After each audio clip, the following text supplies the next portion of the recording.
जिसमें नारायण स्वयं विराजमान है। अरे वो नारायण जब भी मिलेंगे तुम्हें तुम्हारे अंदर मिलेंगे। यही कबीर साहब ने लिखा है, जो तिल माही तेल है, जो चकमक में आग, तेरा साईं तुझ में, और जाग सके तो जाग। जैसे तिल में तेल होता है, पत्थर में अग्नि होती है, ठीक उसी तरह से वो मालिक हरेक के घट घट में, हरेक के वजूद के अंदर बैठा हुआ। यही महात्माओं ने कहा है कि कस्तूरी कुंडल बसे, मृग ढूंढे बन माही, ऐसे घट घट राम है, दुनिया देखे नहीं। जैसे हिरन कस्तूरी की खुशबू को बाहर जंगलों में ढूंढता फिरता, हालांकि वो खुशबू उसके नाभि से होकर के आती है, वही हाल हम जीवों का है। हम दुनिया के जीव भी उस परमात्मा की खोज बाहर इस जड़ संसार में कर रहे। प्रेमी भाई बहनों, आप सभी लोग बुद्धिमान हो, पढ़े लिखे लोग हो, अरे अपनी अपनी बुद्धि से विचार करिएगा।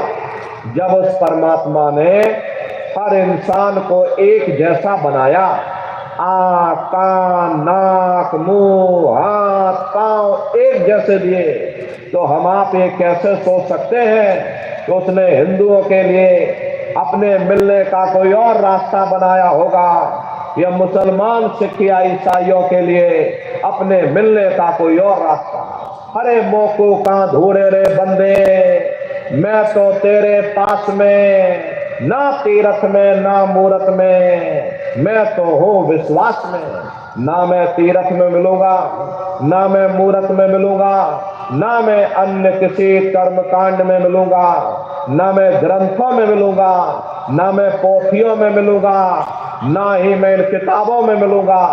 चाहे सारी उम्र बैठ करके तुम किताबें पढ़ते रहो, रात दिन चौपाइयों को ढोलक मजीरा बजा बजा करके तुम नाचते रहो, उन्हें रटते रहो, अरे मैं जब भी मिलूंगा तो मैं तुम्हारे अंदर मिलूंगा। प्रेमी भाई बहनों, बड़ी सीधी सी बात है कि अगर खाना बनाने की किताब सारी उम्र बैठ करके तुम पढ़ते ही रहोगे कि भाई खाना ऐसे बनता है, खाना वैसे बनता है, और खाने में नमक डाला जाता है, और खाने में तेल डाला जाता है, और खाने में हल्दी डाली जाती है, फिर खाने में जीरा डाला जाता है, तो कभी तुम्हारा पेट नहीं भर सकता। अरे जब तक आप खाना बनाओगे नहीं, उसे स्वयं खाओगे नहीं, कभी तुम्हारा पेट नहीं भर सकता। अरे हम वेदों की निंदा नहीं करते, हम ग्रंथों की निंदा नहीं करते, हम गीता, कुरान और बाइबल की निंदा नहीं करते। वेद, शास्त्र, गीता, कुरान, बाइबल, जितने भी हमारे धर्म ग्रंथ हैं, चिल्ला चिल्ला करके सब यही कह रहे हैं कि भाई मनुष्य के अंदर अंड खंड ब्रह्मांड है, स्वयं वो परमात्मा तुम्हारे अंदर बैठा है, चलो अंदर चलो, अंदर चल करके उस परमात्मा का दर्शन दीदार करो। अब सवाल ये उठता है, भाई आखिर हम अपने अंदर जा करके उस परमात्मा का दर्शन कैसे करेंगे?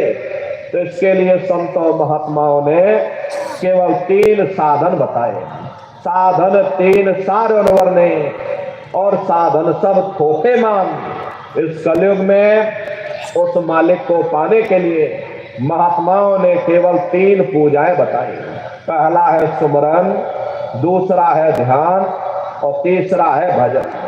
सुमरन कहते हैं अपने गुरु को याद करना, ध्यान कहते हैं अपनी दिव्य दृष्टि को खोलना, और भजन कहते हैं कान में उंगली डाल करके उस शब्द को सुनना, उस नाम को सुनना, उस देववाणी आकाशवाणी को सुनना जो 24 घंटे तुम्हारे सबके अंदर गूंज रही।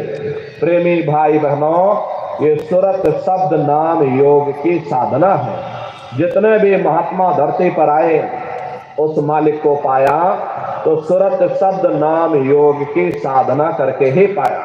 देखिए, सबसे पहले कबीर साहब आए, कबीर साहब ने सुरत शब्द नाम योग की साधना जारी की। उसके बाद गुरु नानक साहब आए, गुरु नानक साहब ने भी सुरत शब्द नाम योग की साधना जारी की। उसके बाद और भी